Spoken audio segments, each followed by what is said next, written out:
আসসালামু আলাইকুম বন্ধুরা, আপনারা সবাই কেমন আছেন? যারা যারা অবস্থান থেকে ভালো আছেন, আজকে আমি একটা নতুন রেসিপি নিয়ে আসলাম। মুসুর ডাল আলু টমেটো দিয়ে চচ্চড়ি। মুসুর ডালটা আমি ভালোভাবে ভিজিয়ে কষলিয়ে অফ ক্যামেরা ধুয়ে নিব। এবার অল্প পানি দিয়ে আধা ঘন্টা ভিজিয়ে রাখবো। এবার আলু টমেটো কেটে নেব। যারা যারা আমার চ্যানেলে এখন নতুন বন্ধু আছেন, চ্যানেলটি সাবস্ক্রাইব করে না, চ্যানেলটি সাবস্ক্রাইব করে দেবেন। ভিডিও কোনো অংশ যদি ভালো লেগে তাহলে একটা লাইক দিয়ে ফুল ওয়াশ করে দেখে নেবেন। আমি টমেটোটা কেটে নিলাম, এবার কুচি কুচি করে পেঁয়াজগুলো কেটে নেব। এভাবে আলু টমেটো দিয়ে মুসুর ডাল চচ্চড়ি করলে খেতে খুব হয় দুর্দান্ত। এভাবে একবার রান্না করে দেখবেন, গরম ভাতে যায় রুটি পোয়াটার সাথে জমে যাবে।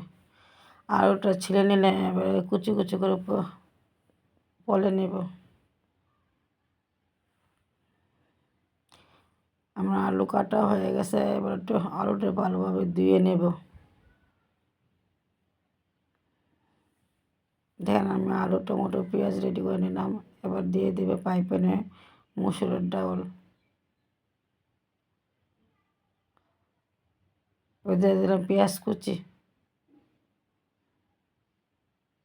দিয়ে দিলাম আলু এবং হলুদ গুঁড়া, মরিচ গুঁড়া, ধনিয়ার গুঁড়া, জিরার গুঁড়া, লবণ, আদা রসুন বাটা, 4-5টা কাঁচামরিচ আস্তে দিয়ে দিলাম। এবারে দিয়ে দিলাম একটু সরিষার তেল। এবার ভালোভাবে মেখে নেব কষলিয়ে।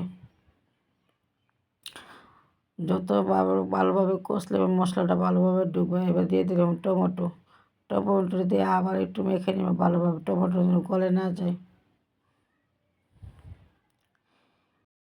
এবার ভালোভাবে মাখানো হয়ে গেছে। এবার চুলাতে লো আছে মিডিয়ামভাবে বসিয়ে দেব।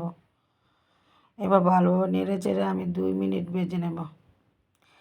চুলার নিচে যদি লেগে না যায়, পুড়ে গেলে খেতে একটু ভালো লাগবে না। দেখেন কালারটা কত সুন্দর এসেছে। এবার আমি ভালোভাবে ভেজে নিলাম 2 মিনিট। এবার দিয়ে দিলাম পানি।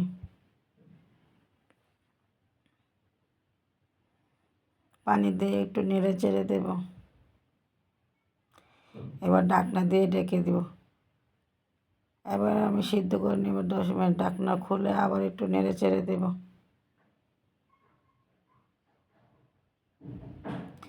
এবার আরেকটা কড়াইতে আমি বাগার দিয়ে দিব। এবার দিয়ে চুলাতে বসিয়ে দিলাম, কড়াই দিয়ে দিলাম সরিষার তেল আর 3-4টা শুকনো মরিচ ছিঁড়ে দিলাম মাঝখান থেকে।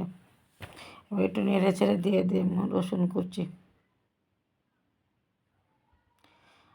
রসুনটা একটু ভালোভাবে নেড়ে চেড়ে ভেজে নেব। রসুনটা আমার একটু ভাজা হয়েছে, এবার দিয়ে দিলাম পেঁয়াজ কুচি।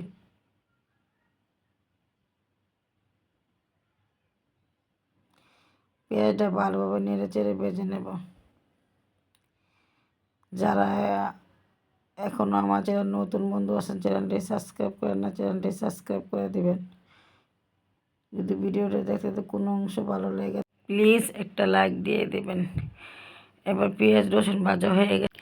এবার ডালের মধ্যে দিয়ে দিব পেঁয়াজ রসুন ভাজা, দিয়ে ভালোভাবে নেড়ে চেড়ে দেব। এভাবে একবার রান্না করে দেখবেন, খেতে হয় দুর্দান্ত। আমি আবার একটু নেড়ে চেড়ে দিলাম। আমার ডাল হয়ে গেছে। এবার ঢাকনা দিয়ে রেখে